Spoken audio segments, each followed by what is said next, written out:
앤디 워홀. 자, 이 이름을 들으면 머릿속에 뭐가 제일 먼저 그려지시나요? 아마 대부분은 강렬한 색감의 팝아트나 마릴린 멀러 같은 유명인들의 초상화를 떠올리실 거예요.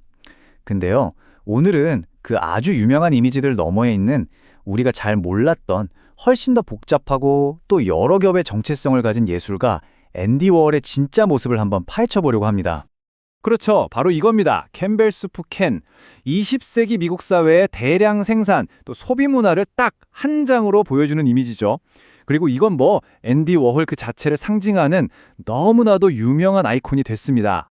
그런데 한번 생각해 보세요. 이게 정말 슈퍼마켓 진열대에 그냥 널려있는 흔한 통조림 캔 그림에 불과할까요? 아니면 워홀은 이 단순하게 짝이 없는 이미지를 통해서 우리한테 뭔가 더 깊은 질문을 던지고 있었던 건 아닐까요?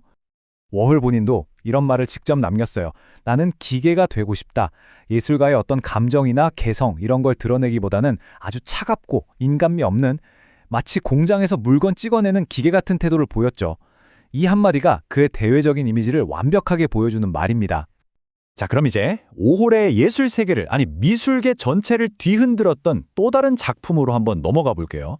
바로 브릴로 박스입니다. 이 정말 평범해 보이는 상자 하나가 어떻게 예술의 정의 자체에 근본적인 질문을 던졌는지 지금부터 살펴보겠습니다. 1964년에 워홀이 이 브릴로 박스를 딱 선보였는데요. 이게 그냥 우리가 아는 그런 세제 상자가 아니었어요. 자세히 보면 나무로 실제 제품이랑 크기, 디자인까지 완전 똑같이 만들고 그 위에 실크 스크린으로 로고를 찍어낸 거였죠. 근데 더 충격적인 건 이걸 무려 400개나 갤러리 한가운데에 그냥 막 쌓아뒀다는 거예요. 진짜 마트 창고를 통째로 옮겨놓은 것 같은 아주 기묘한 풍경이었죠. 바로 이 지점에서 예술계가 그야말로 멘붕에 빠집니다. 워홀의 작품이 이런 질문을 던지게 만든 거예요. 아니, 눈으로 보기에는 슈퍼마켓에 있는 상자랑 도저히 구별이 안 되는데 왜 갤러리에 있는 건 예술작품이고 슈퍼마켓에 있는 건 그냥 상자일까요? 차이는 바로 여기에 있었습니다. 슈퍼마켓에 있는 상자는 말 그대로 내용물, 그러니까 비누를 담는 용기일 뿐이죠. 하지만 워홀의 상자는 텅 비어있는 대신에 훨씬 더 중요하고 거대한 걸 담고 있었어요. 그게 뭐냐? 바로 예술이란 도대체 무엇인가?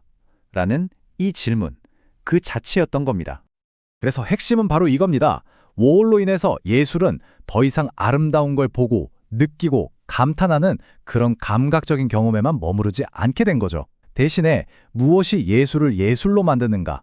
이걸 생각하게 하는 우리 머릿속의 사고와 인식의 문제로 완전히 전환된 겁니다. 어떻게 보면 이전 시대의 예술은 끝났다고 선언한 거나 마찬가지였어요. 자, 워홀의 작품이 주로 소비사회에서 막 쏟아져 나오는 것들을 다루다 보니까 자연스럽게 이런 논쟁에 항상 따라붙습니다. 과연 그는 자본주의를 날카롭게 비판했던 걸까요? 아니면 그냥 그 속에서 즐기고 찬양했던 걸까요? 이 논쟁은 지금도 굉장히 뜨거운데요. 한쪽에서는 워홀이 끝없이 물건을 욕망하게 만드는 상품 숭배 현상이나 사실은 별 차이도 없는데 수십 가지 중에 고르게 만드는 선택의 환상을 폭로한 비평가라고 주장해요. 반면에 다른 쪽에서는 그가 예술의 문턱을 확 낮춰서 순수 예술과 상업의 경계를 허물어버린 혁명가였다고 평가하죠. 여러분 생각은 어떠세요? 기계, 비평가, 브랜드, 워홀한테는 정말 여러 얼굴이 있었는데 지금부터는 거의 알려지지 않은 그의 가장 사적이고 개인적인 정체성에 대해 이야기해볼까 합니다. 그건 바로 그의 아주 깊은 신앙심이었습니다. 워홀은 평소에 자신의 출신에 대해 수수께끼처럼 말하는 걸 좋아했지만 사실은 명확합니다. 그는 동유럽 카르파티아 산맥 지역에서 미국으로 온 이민자 가정의 아들이었고요. 평생 동안 조용히 비잔틴 가톨릭 교회를 다녔던 아주 독실한 신자였습니다. 이 사실 하나가 그의 예술을 완전히 다른 눈으로 보게 만드는 열쇠가 됩니다. 그의 신앙을 이해하려면 먼저 비잔틴 아이콘이 뭔지 알아야 해요. 이게 서양 교회의 성화랑은 개념이 좀 다릅니다. 아이콘은 그냥 예쁜 그림이나 장식이 아니에요. 이걸 통해서 보이지 않는 신성한 세계가 우리 현실에 드러나는 일종의 신성한 문 같은 역할을 한다고 믿는 거죠. 이미지 안에 신적인 실제가 깃들어 있다고 보는 겁니다. 자, 바로 여기서 정말 놀라운 연결고리가 발견됩니다. 워홀의 팝아트랑 비잔틴 아이콘 사이에 보이는 시각적인 유사성 말이에요. 그의 작품 중에 골드 마릴린 멀로 한번 떠올려 보세요. 신성함을 상징하는 금색 배경, 입체감 없는 평평한 표현, 그리고 우리를 똑바로 쳐다보는 정면 구도. 이게 전부 다 비잔틴 아이콘의 전통 양식이랑 소름 돋을 정도로 똑같습니다. 마치 세속의 스타를 현대의 성인처럼 그려낸 것 같지 않으세요? 그렇다면 이 모든 모순적인 모습들을 어떻게 하나로 묶어서 진짜 앤디 워홀을 이해할 수 있을까요? 기계가 되고 싶어 했던 워홀, 자본주의 비평가 워홀, 그리고 독실한 신자였던 워홀. 이 모든 게 어떻게 한 사람 안에 공존할 수 있었을까요?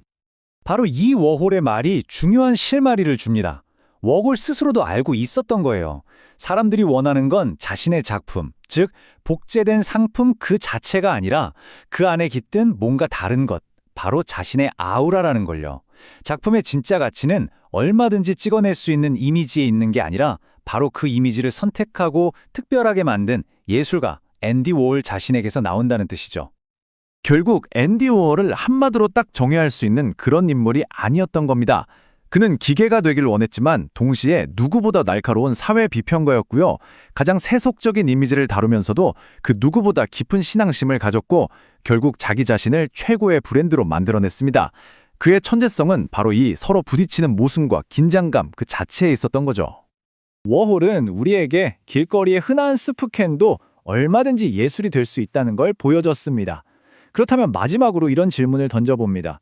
오늘, 바로 지금 우리의 일상 속에서 새로운 시선으로 바라봐주기를 기다리고 있는 저마다의 브릴로 박스는 과연 무엇일까요? 이 질문을 남기면서 오늘 이야기 마치겠습니다.